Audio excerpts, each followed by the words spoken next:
L'idéal, ce serait de trouver des skis qui finalement s'adaptent à un sol qui est un petit peu déglingué avec des trous et des bosses. Heureusement, au hangar, David se réjouit à l'idée de trouver les skis qui permettront à Laurent de dévaler sa piste herbeuse. Ok, on y va. Go! Ah, Mathieu. Bonjour David. Attendez, j'étais en train de faire quelques tests avec James. Pour mettre toutes les chances de son côté, notre scientifique a invité au hangar Mathieu Barrault, agrégé en construction mécanique à l'IUT de Cachan. On a un petit problème de ski sur l'herbe, qui semble un peu bête de skier sur l'herbe, mais quand il y a le chauffement climatique, il faut skier sur quelque chose, n'est-ce pas? Exactement. Donc le problème, c'est le sol, meubles et les petits obstacles.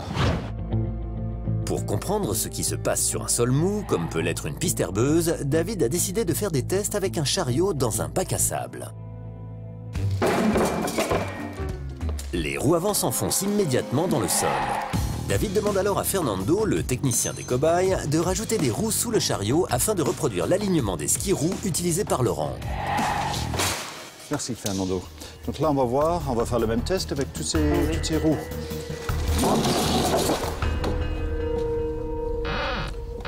J'avance un peu plus, mais à peine. Là, le sol est très mou. Oui. Il faudrait rendre le sol dur. Oui, mais on skie sur l'herbe qui existe. On ne va pas changer le sol. Et par exemple, dans les rallyes qui se font dans le désert, quand une voiture sans sable, comme tu viens de le faire, pour la sortir du sable, on met des plaques. Ah bon? Des plaques de tôle. David décide d'utiliser des plaques, comme dans les rallyes, pour faire avancer son chariot.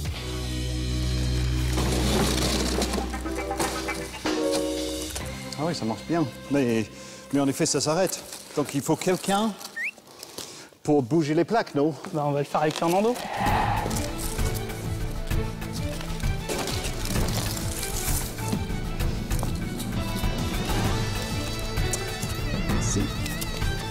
Et là, en effet, je suis arrivé jusqu'au bout. Encore, c'est pas très fluide pour skier sur l'herbe, n'est-ce pas? On va pas avoir quelqu'un qui court à toute vitesse pour mettre des plaques sur les skis. Il faut qu'on recycle, qu'on fasse un recyclage automatique. Ah oui, c'est une chenille. Exactement. La solution serait donc la chenille. Ça tombe bien, David sait où en trouver une.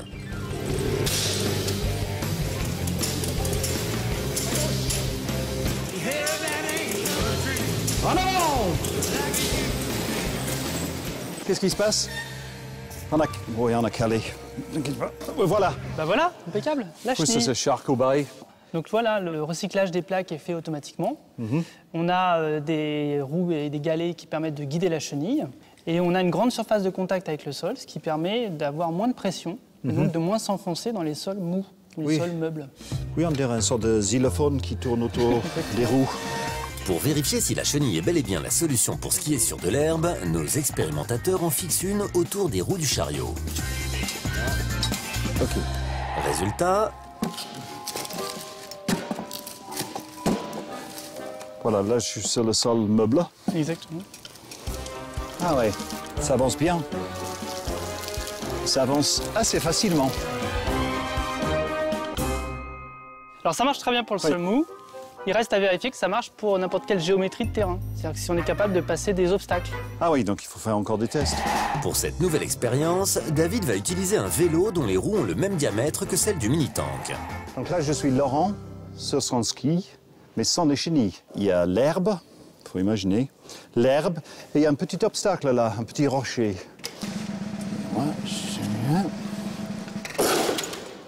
Et je bute contre l'obstacle, je franchis pas l'obstacle, je bute. Quant au tank, On est prêt? Oui. Oui quoi? Oui, chef. Oh non!